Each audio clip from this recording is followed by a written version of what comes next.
आंबोली येथील सतीची वाडी परिसरातील चिरेखाणीत साठलेल्या पाण्यात बुडून इन्सुली इथले 50 वर्षीय संजय लक्ष्मण गावकर यांचा दुर्दैवी मृत्यू झाला। ही घटना सोमवारी दुपारी 3:30 वाजण्याच्या सुमाराला घडली।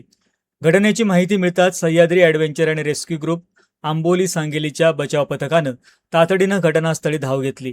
रेस्क्युअर अजित नार्वेकर यांनी खोल पाण्यात उतरून मृतदेह बाहेर काढला। या बचाव मोहिमेत अजित नार्वेकर, राजू राऊळ, उत्तम नार्वेकर, मायकल डिसोजा, नारायण चव्हाण, दीपक मेस्त्री, सुजित नायर, प्रथमेश गावडे, कमलेश गावडे, गिरीश गावडे, विराज गावडे, ओमकार कळसुलकर आणि विजय राऊत यांनी सहभाग घेतला। घटनेची माहिती मिळाल्यानंतर आंबोली पोलीस दूरक्षेत्राचे हवालदार लक्ष्मण काळे यांनी घटनास्थळी जाऊन पंचनामा केला। माजी सरपंच शशिकांत गावडे यांनी या दुर्घटनेची माहिती रेस्क्यू पथकासह पोलिसांना दिली। मिळालेल्या माहितीनुसार संजय गावकर हे माझगाव आणि इन्सुली येथील अन्य 10 सहकाऱ्यांसह आंबोली इथं पर्यटनासाठी आले होते। हे सर्वजण माझगाव उद्यमनगर इथल्या एका कंपनीत कार्यरत असल्याची माहिती समोर आली आहे। या दुर्दैवी घटनेमुळे परिसरात हळहळ व्यक्त होते।